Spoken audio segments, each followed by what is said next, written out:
दंडवत बिनते पाभ्या भार्गव पूछे। श्री गणेश जी के चरणों में, भगवान भृगु जी के चरणों में दंडवत प्रणाम करके श्री शुक्रवार से शुक्र जी ने पूछा, हे पिताजी, एवं ग्रह योगी को योगी किम फलम, ऐसे ग्रह होने पर कौन से नाम वाला योग होगा, यदि योग प्रभाव है उस योग के प्रभाव से कैसा फल होगा। आज आपके दरबार में कौन कौन सी आत्मा भक्ति भाव लिए हुए बैठी होगी, जैसा भी उचित समझे उन्हें ज्ञान रूपी मार्ग बनकर मार्गदर्शन करने की कृपा करें। श्री भृगुवाच, श्री भृगु जी बोले, एवं ग्रह समायोगे गुरु कृपा योगे उचिते, ऐसे ग्रह होने पर गुरु कृपा नाम वाला योग होगा। उस योग के प्रभाव से आज मेरे दरबार में आषाढ़ पूर्णिमा के दिन जो भी भक्त अपने मन में भाव लिए बैठे हुए हैं, उनकी सभी की मनोकामना पूर्ण हो, ऐसे आज मैं आशीर्वादों के रूप में प्रदान कर रहा हूँ। आज का दिन बहुत महान दिन है।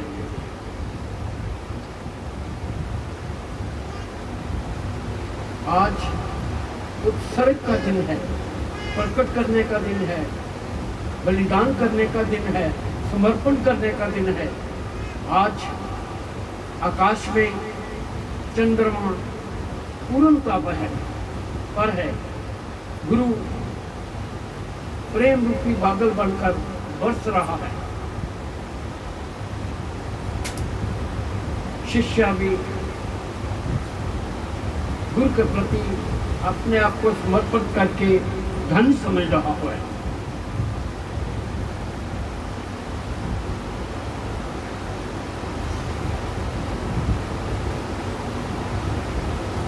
जब शिष्य में पूर्ण पात्रता आ जाती है, गुरु स्वयं ही रूपेण बनकर उनके मन में उतर जाता है। फिर गुरु अपने शिष्य को सुंदर बनाने में बेचैन रहता है। जैसे कुम्हार मटका अपने मटके को सुंदर बनाने में हर समय बेचैन रहता है, वह मटके के भीतर हाथ रखता है, ऊपर से प्रहार करता है और ये भी ध्यान रखता है कहीं मटका टूट ना जाए। फिर धूप में सुखाता है, अग्नि में तपाता है, तब जाकर कहीं मटका अपने में शीतल जल रखने की क्षमता रखता है। जो शिष्य गुरु की आज्ञा का पालन नहीं करते, वे ऐसे मटके के रूप में हैं। जो मटका अग्नि में जाने के लिए विरोध करता है, वे शीतलता नहीं दे सकता। कलिकाल में शिष्य गुरु की बात को नहीं मानते, स्वयं को सुंदर होने की दलीलें देते हैं। ये खतरनाक है।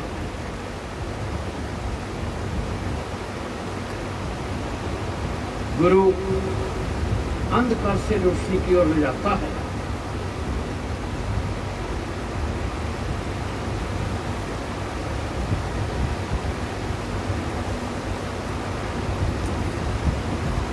फिर गुरु अपने शिष्यों से दान करवाता है, तीर्थ यात्रा करवाता है, अतिथि सेवा करवाता है,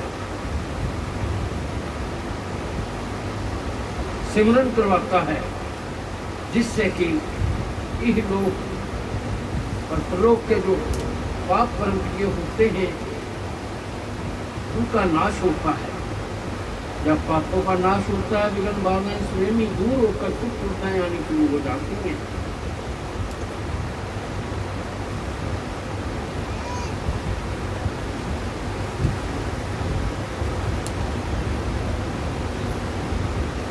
कृपा से बढ़कर कोई कृपा नहीं होती। गुरु अपने भक्तों को सिमरन करवाकर देवी देवताओं के दर्शन भी करवा देता है और फिर भगवान के भी दर्शन करवा सकता है। ध्यान योग तो एक बहाना है। जब गुरु की कृपा होती है, गुरु भगवान की प्राप्ति करवा देता है। गुरु मोक्ष को देने वाला है, इसलिए गुरु को मोक्षायन भी कहा गया है।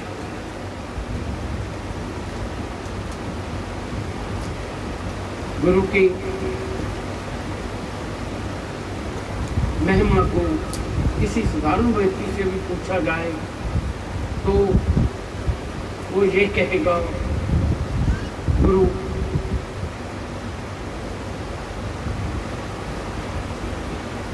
की महिमा तो अनंत है।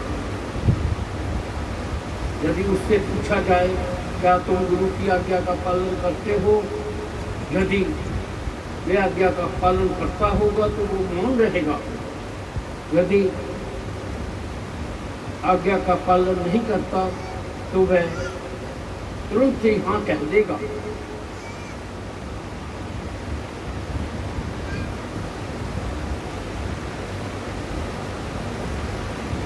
गुरु तो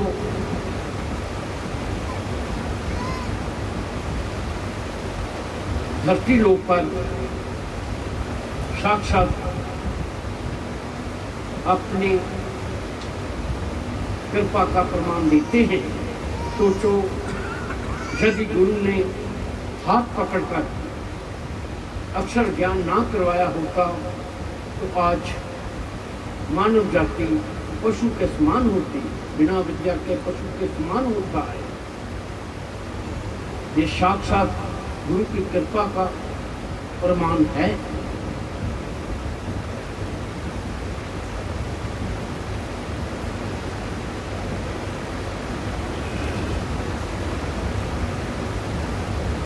गुरु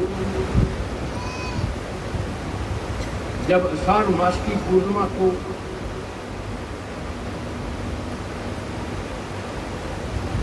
आशीर्वाद देता है तो शिष्य एक वर्ष में एक बार आषाढ़ पूर्णिमा के दिन गुरु के चरणों में आकर नमन करता है तो पूर्ण वर्ष गुरु के हृदय से आशीर्वाद पाने का अधिकारी हो जाता है।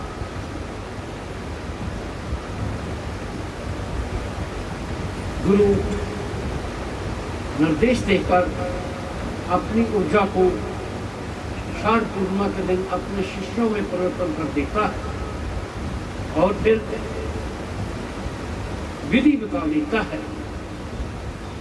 जैसे पुत्र भक्तों, दूध में दही है, दही में छाछ है, छाछ में मक्खन है और मक्खन में घी है। यदि दूध में जल मिलाते जाओगे तो घी मिलने वाला नहीं। यदि पूर्ण विधि के साथ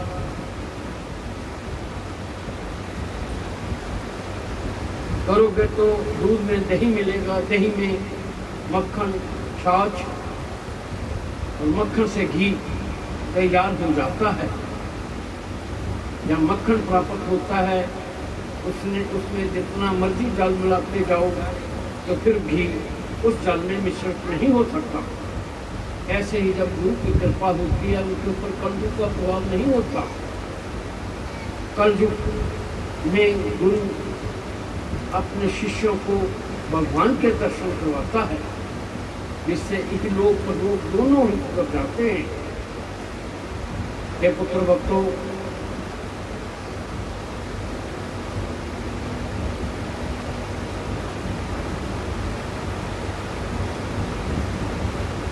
कली काल में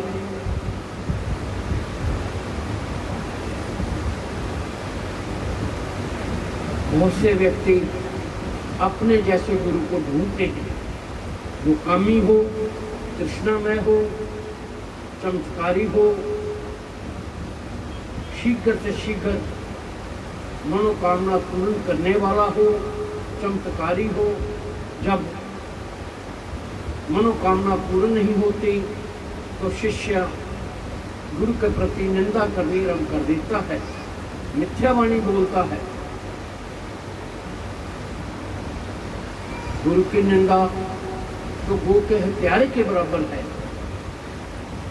फिर उस शिष्य का पतन होता जाता है।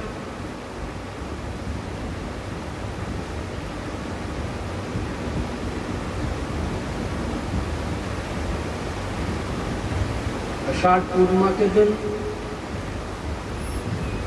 जो भी व्यक्ति अपने हृदय भाव से गुरु के चरणों में नमन करने आता है, वह गुरु के हृदय में प्रवेश कर जाता है। गुरु तत्व ज्ञान करवा देता है। गुरु तो माता होती है, द्वितीय गुरु जो अक्षर ज्ञान करवा देता है, और फिर उसके बाद दीक्षा गुरु जो धरती लोक पर आने के लिए मार्गदर्शन करता है और फिर तत्व ज्ञान करवाकर वैकुंठ लोक की प्राप्ति करवा देता है। गुरु एक माध्यम है। यदि धरती लोक पर कोई कहे अपने गुरु से मेरे को देवात्माओं के दर्शन साक्षात करवा सकते हो, तो गुरु शांत रहेगा, क्योंकि गुरु समझता है ये कलयुग का प्रभाव है। गुरु जब शिष्य जब अपनी खुली नेत्रों से सूर्य के दर्शन करता है तो दृष्टि कमजोर हो जाती है। मैं सूर्य की ओर नहीं देख सकता, वही प्रकाश यदि चंद्रमा में देखें तो फिर मन को शांति मिलती है। ऐसे ही धरती लोक पर गुरु को धकेल दिया जाता है। गुरु चंद्रमा बनकर अपने शिष्यों के ऊपर आशीर्वाद देता है। भक्ति ही सर्वोत्तम है। बिना गुरु कृपा के भक्ति प्राप्त नहीं हो सकती। हे पुत्रों भक्तों, मैंने इस ग्रंथ की रचना केवल परोपकार के लिए की। कली काल में बहुत से भविष्यता धन की प्यास बढ़ाने के लिए मेरे नाम का सहारा लेंगे, लेकिन मेरा ग्रंथ कहीं कहीं पर ही होगा। मेरी ये दिव्या वाणी कुछ साधारण नहीं है। इसका अधिकार उन्हीं आत्मा को देता हूँ जिनकी पूर्व जन्म में बहुत सी भक्ति हुई होती है, जो विपर कुल में उत्पन्न हुए होते हैं। वे मेरी वाणी पढ़ने का अधिकारी होते हैं, क्योंकि ये देवलिपि भृगु लिपि के रूप में है। इस लिपि का ज्ञान भले हो ना हो, जब विपर व्यास गद्दी के ऊपर विराजमान होता है तो वे मेरी वाणी पढ़ने का अधिकारी हो जाता है। और आत्मा जो मेरी वाणी का पढ़ने की कोशिश करेगा वे पापों का भागी होगा। इसलिए वाचक पुत्र, मैं तेरे को पहले भी संकेत के रूप में कह रहा हूँ, कह चुका हूँ, किसी को भी मेरी वाणी का अध्ययन नहीं करवाना चाहिए। ये तेरे हित में नहीं होगा। वाचक पुत्र, क्षण क्षण तेरी पूर्ण भक्ति करवाऊंगा। जब जब भी तुम आत्म विभोर होकर भक्तों की रक्षा करने के लिए मेरे आगे प्रार्थना करोगे तो मेरे को आना ही पड़ेगा, भले मैं किसी भी रूप में आऊँ। और जिस भी आत्मा में मैं प्रवेश करता हूँ, मेरी आत्मा सदा उसमें प्रवेश नहीं रहती, क्षण पल के लिए रहती है। जैसे कि आज सत्संग में मैंने बैठकर पूर्ण सत्संग का आनंद लिया, पूर्ण रूप से प्रसन्न था, यहाँ तक कि नृत्य भी किया। इतना प्रेम बरस रहा था अपने पुत्र भक्तों को देखकर, हे पुत्र भक्तों, आज के दिन जिस जिसकी आत्मा ने मेरे दरबार में अतिथि जग, रक्षा जग, संकल्प जग किए हुए यज्ञों को मैं अपने हाथों से स्वीकार करता हूँ। जैसे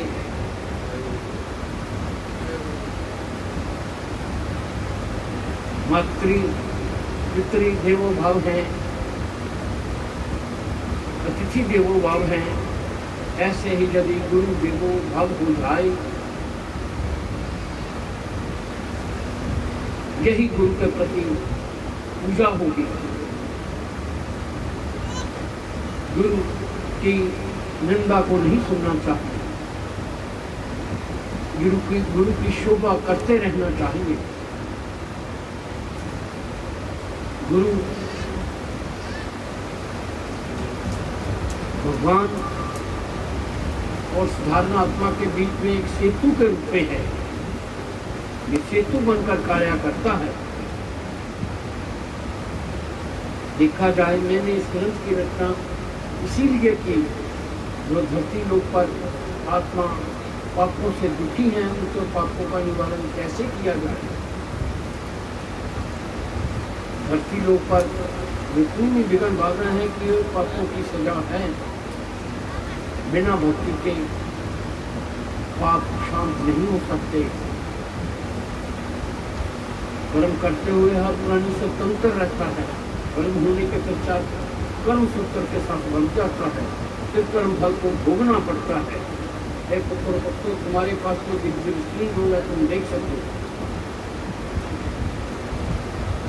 बिना गुरु कृपा के मेरे दरबार में कोई आ नहीं सकता। आ जाए तो मेरी वाणी नहीं सुन सकता, वाणी सुने तो उसके मार्ग पर नहीं चल सकता।